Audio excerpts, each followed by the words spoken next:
Welcome back to my channel. আজকে সকাল সকাল বেরিয়ে পড়েছি, অটোতে রয়েছে। সকাল সকাল আজকে কোথায় যাচ্ছি বলতো? তোমরা বুঝতেই পেরে গেছো আজকে আমি কোথায় যাচ্ছি। আজকে আমি যাচ্ছি হচ্ছে আবারও দক্ষিণেশ্বরে। তো শুভর সাথে আমি যে কোনো জায়গায় ঘুরতে গেলে যাওয়া হয়, পুজো দেওয়ার জন্য কখনো যাওয়া হয় তো আজকে সাথীদের সাথে প্ল্যান করে চলে এসেছি দক্ষিণেশ্বরে পুজো দেওয়ার জন্য। অটো থেকে নেমে পড়েছি, অটো থেকে নেমে এখন আমরা হাঁটছি। এই যে ফ্লাইওভার দিয়ে যাবো, ফ্লাইওভার দিয়ে যাবো। তো এখানে রয়েছে চলন্ত সিঁড়ি। তো এই দেখো, এই ভদ্রলোক চলন্ত সিঁড়ি দিয়ে উঠতে গিয়ে পড়ে গেছেন। এই সিঁড়ি দিয়ে উঠতে ভয় পায়, এদিকে এই সিঁড়ি দিয়ে উঠতে ভয় পাচ্ছিল, কিন্তু আমি ভয় পাইনি, আমি চলন্ত সিঁড়ি দিয়ে উঠে পড়েছি। দেখো, তো আমি আগেবারে ভয় পেয়েছিলাম। তো ফাইনালি আমরা ফ্লাইওভারে উঠে পড়েছি। এখানে কত লোক পুজো দেওয়ার জন্য চলে এসেছিলো, আজকে ফাঁকা কিছুই না। তো আমি এখানে চুলটা খুলে নিয়েছি রোদে, বেশ ভালো লাগছিল। তারপর এখানে একটু শর্ট নিচ্ছিলাম, জানি না কেমন লাগছে। তো চলো ভিতরের দিকে যাওয়া যাক। তো মুখের মধ্যে দেখতে পাচ্ছ কত ড্যাবা ড্যাবা বোন হয়েছে, আর ওইদিকে আমার পাশে রয়েছে সাথীর বোন শ্রেয়া। তো এই যে দক্ষিণেশ্বর মন্দির। তো এখানে হচ্ছে কিছু দোকান রয়েছে, অনেক জিনিসপত্র এখানে রয়েছে, টেডি বিয়ার, অনেক খেলনা, হার কানের, অনেক কিছু রয়েছে এবং এগুলো অনেকগুলোই কম প্রাইসের মধ্যেই রয়েছে। তো এগুলো দেখছিলাম, যেগুলো তোমাদের আগেরবারে দেখিয়েছি। তাই ভিডিওটা ভাবছি বেশি বড় করবো না, বেশি বড় করলে তোমাদের দেখতে ভালো লাগবে না। তো এই কাকিমার কাছে চলে আসলাম, এখান থেকে ডালা নিয়ে যাবো পুজো দেওয়ার জন্য।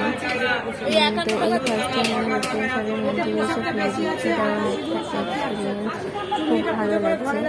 তো উনি ডালা দেখাচ্ছিলেন কী কী থাকবে বলছিলেন। তো দেখছি, আমরা ভাবছি কোনটা নেব, যেটুকু সামর্থ্য সেটুকু নিতে হবে, তাই না? দরদাম করে তো নেওয়ার কোনো প্রয়োজন নেই। তো আমার যেটুকু সামর্থ্য আমি সেটুকুই নিলাম।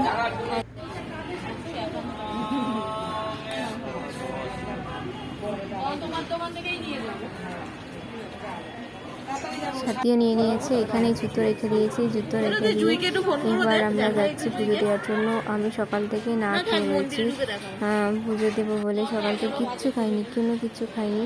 তো এই যে পুজোর সব জিনিসপত্র প্যাকেটের মধ্যে নিয়ে নিয়েছি, কিচ্ছু খাইনি।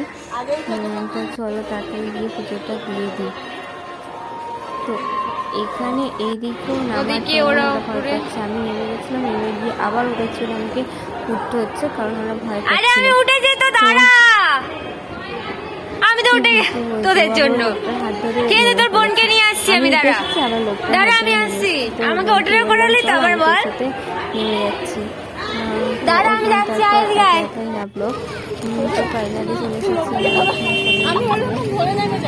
ভেতরে প্রবেশ করছি। কি অদ্ভুত ধরনের মহিলা রে, যাকে তাকে ধরে নেবে। আমরা জুতো বাইরে জমা রেখেছিলাম।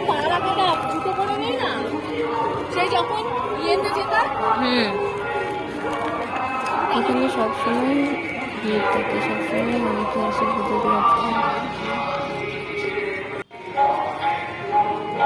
এই যে দূর থেকে দেখা যাচ্ছে মায়ের মন্দির,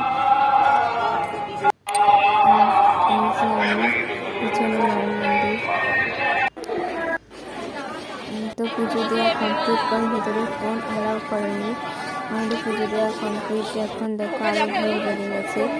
তো ফোন আমাদের জমা রাখতে হয়েছিল, ফোন নিয়ে ভেতরে অ্যালাউ ছিল না, যার কারণে ফোন নিয়ে ভেতরে যেতে পারিনি। পুজো দেওয়া কমপ্লিট, তো আবার এখানে চলে এসেছিলাম জুতো নিতে, কারণ এখন যদি আমরা জুতো না নিতে আসতাম তাহলে এই দোকানগুলো বন্ধ হয়ে যেত আর বাড়ি যেতে পারতাম না, তাহলে অনেকটা লেট হয়ে যেত। তো সেই কারণে আমি এখান থেকে জুতো নিয়ে নিয়েছি, জুতো নিয়ে এখানে একটু দাঁড়িয়েছিলাম। তারপরে আচারের দোকানে একটু আচার দেখছিলাম, কারণ এটা একটু এক্ষুনি বন্ধ হয়ে যাবে, একটা 15 এই দোকানগুলো সব আস্তে আস্তে বন্ধ হয়ে যাচ্ছে। তো আসার টাইমে এই কটা দোকান দেখলাম, দোকানগুলো দেখে আমি এখানে একা একা দাঁড়িয়েছিলাম, ওই দোকানে নিয়েছিলাম, করে বাড়ি ফিরলাম।